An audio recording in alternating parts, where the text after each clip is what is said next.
एक समय की बात है, एक छोटे से गांव में हरी भरी पहाड़ियों और एक शांत नदी के पास रामू नाम का एक किसान रहता था। रामू बहुत मेहनती था और अपने छोटे से खेत में ईमानदारी से काम करता था। वो अपनी पत्नी और बच्चों के साथ खुशी खुशी रहता था, हालांकि उनके पास बहुत अधिक धन नहीं था। वो जानता था कि संतोष ही सबसे बड़ा धन है। गांव में रामू का एक पड़ोसी था जिसका नाम किशन था। किशन भी एक किसान था, लेकिन उसके मन में हमेशा अधिक धन कमाने की लालच रहती थी।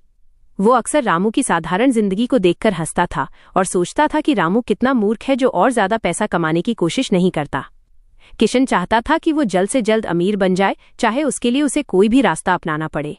एक दिन गांव के पास के जंगल में एक बूढ़ा साधु आया।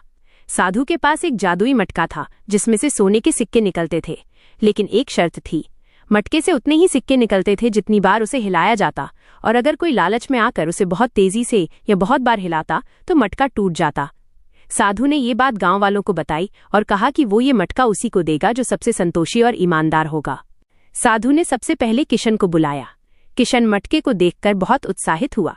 उसने सोचा कि वो जल्द से जल्द बहुत सारे सिक्के निकाल लेगा।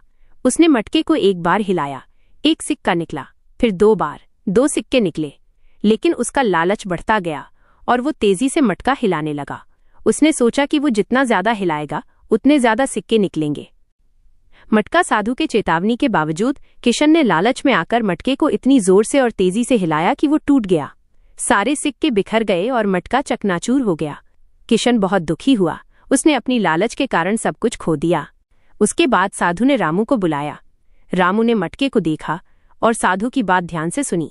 उसने मटके को केवल उतनी ही बार हिलाया जितनी उसे जरूरत थी, और जितने सिक्के निकले उनसे वो संतुष्ट था। उसने कुछ सिक्के अपने लिए और बाकी गांव के जरूरतमंदों में बांट दिए। साधु रामू की ईमानदारी और संतोष से बहुत प्रसन्न हुआ और उसे आशीर्वाद दिया। रामू ने अपने विवेक और संतोष से मटके को सुरक्षित रखा और हमेशा अपनी जरूरतें पूरी करता रहा।